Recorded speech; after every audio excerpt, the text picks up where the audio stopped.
వాళ్ళు కూడా జైలు శిక్ష ఇచ్చారు. ఇప్పుడంతా ఫైన్ వేసేవాళ్ళు. 18 కూడా ఎవరు పడతాడు గీమాకండి. డ్యూకి ఇస్తున్నారు. ఓనర్ ఇంట్లో ఉంటాడు, లైసెన్స్లో ఉంటే ఘాట ఇస్తున్నాడు. డ్రైవింగ్ లైసెన్స్ లేకుండా తోలితే కూడా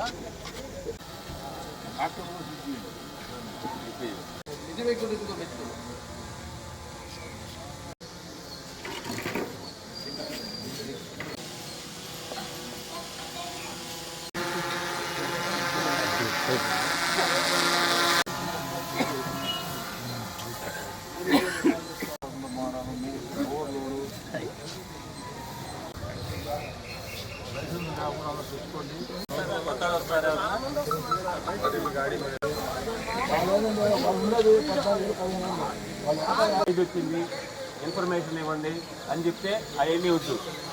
అట్లా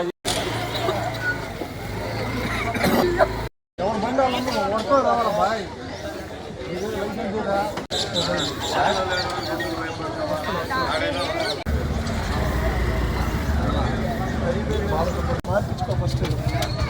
నువ్వు వాడు ఎవరికైనా ఇస్తావు బండి. వెంకటనారాయణ ఉన్నాడు కదా ఓనర్.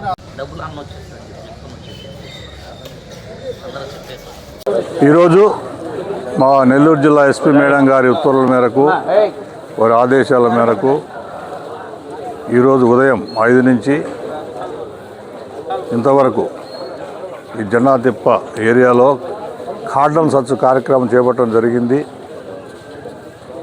దీని ముఖ్య ఉద్దేశం ఏమంటే నేరాలను నియంత్రించడం. నేరాలను నియంత్రించే భాగంగానే ఇది చేయడం జరిగింది, కానీ వేరే ఉద్దేశం కాదు.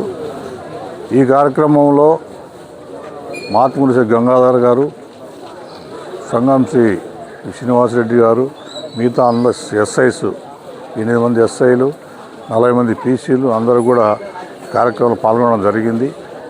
అంతలకు సక్సెస్ చేయడం జరిగింది. ఒక 8 ఆటోలు, 56 మోటార్ సైకిళ్ళు కూడా సీజ్ చేయడం అయింది. వాటి డాక్యుమెంట్స్, దానికి సంబంధించిన వివరాలు కూడా సేకరించడం అవుతుంది. ముఖ్యంగా ఈ ప్రాంతంలో బయట నైట్ నుంచి కొత్త వాళ్ళు వస్తున్నారని మాకు సమాచారం. అలాంటి వాళ్ళు ఎందుకు వస్తున్నారు, ఏం చేస్తున్నారు అని చెప్పి తెలుసుకునేదానికి, అదేవిధంగా కొంతమంది రౌడీ షీటర్లు 4 కూడా కస్టడీకి తీసుకోవడం అయింది. వాళ్ళ గురించి తెలుసుకుంటున్నాం, విచారిస్తున్నాం. అదేవిధంగా ముఖ్యంగా అందరికీ ఇక్కడ ప్రజలను కూడా ఇక్కడ అందరూ సమావేశపరిచి మాట్లాడడం జరుగుతుంది. వాళ్ళకు ముఖ్యంగా అవగాహన కార్యక్రమం, ముఖ్యంగా ఈ యాక్సిడెంట్కి సంబంధించి ఇష్యూస్ కానీ, అదేవిధంగా ఈ గాంజా తాగడం వలన జరిగే పరిస్థితుల గురించి చెప్పడం కానీ, ఈ దొంగతనాల గురించి కానీ, సైబర్ నేరాల గురించి కానీ అన్నీ కూడా వాళ్ళకి చెప్పడం జరిగింది. భవిష్యత్తులో చేయొద్దండి, అలా చేయడం వల్ల జరిగే క్రమాన్ని గురించి చెప్పి వాళ్ళంతా సక్రమంగా ఉండాలి, అందరూ కూడా లా అబైడింగ్గా ఉండాలి, ఈ జెండాతిప్ప ఏరియా అంతా ప్రశాంతంగా ఉండాలని చెప్పి ఈ కార్యక్రమం చేపట్టడం జరిగింది. కానీ వేరే ఉద్దేశం లేదు. ఇలాంటి కార్యక్రమాలు కంటిన్యూగా చేపడతాం. ఎవరు కూడా ఈ నేరస్తులు కానీ ఎవరు కూడా నేరాలు పాల్పడితే కఠినమైన చర్యలు తీసుకుంటాం.